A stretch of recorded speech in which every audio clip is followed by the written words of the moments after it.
Picture this. You wake up, check your phone, and overnight, 17 new leads came in. Your welcome email has already been sent, your funnel's humming, and you haven't even touched your laptop yet. That is not wishful thinking. That, my friend, is what smart marketing automation looks like. And if you're still doing everything manually, you're not just wasting time, you're capping your growth. In this very video right here, I'm going to walk you through 5 essential steps to automate your marketing, save hours each week, and scale your business faster, with examples that you can start applying as early as today. Let's dive in. Step 1. Map your customer journey. Okay guys, so before you automate anything, you first need to get clear on your customer journey. Think of it like this. Every sale is a story, where someone first discovers you, a middle, where trust builds, and an end, where they take action. So ask, how do people find you?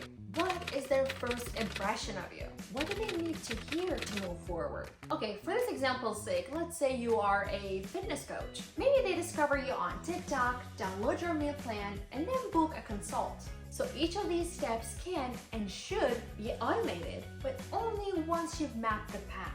Step number 2, choose the right tools. This is exactly where a lot of people overcomplicate things.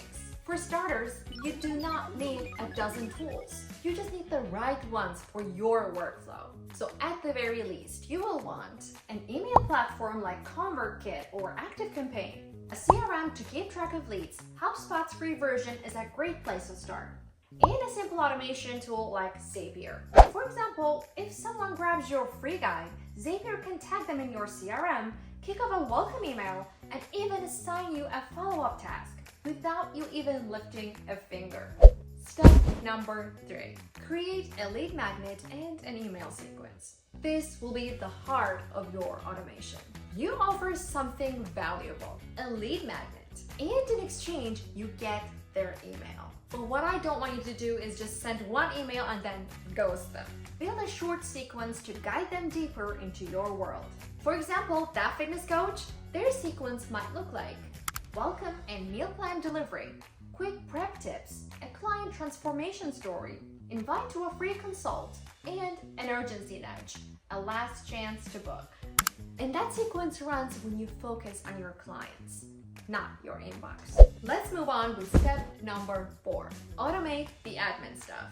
This is where real-time freedom kicks in. I want you to think about the repetitive stuff. Client onboarding, scheduling, feedback requests.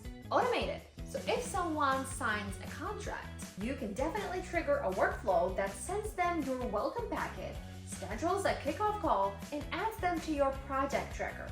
Tools like Dapsado or ClickUp make this a lot easier. So what I'm trying to say is if you're doing it more than twice a month, automate it. And last but not least, we have step number 5. Track, tweak, and repeat.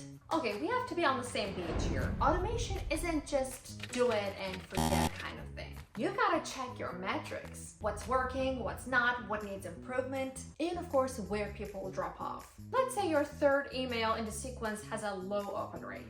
What I do here is I will try to change the subject line. Or maybe your CTA isn't clear. Test a new one to make sure. And when you find something that does convert, scale it. Use that data to create new automations that mirror your best performing flows.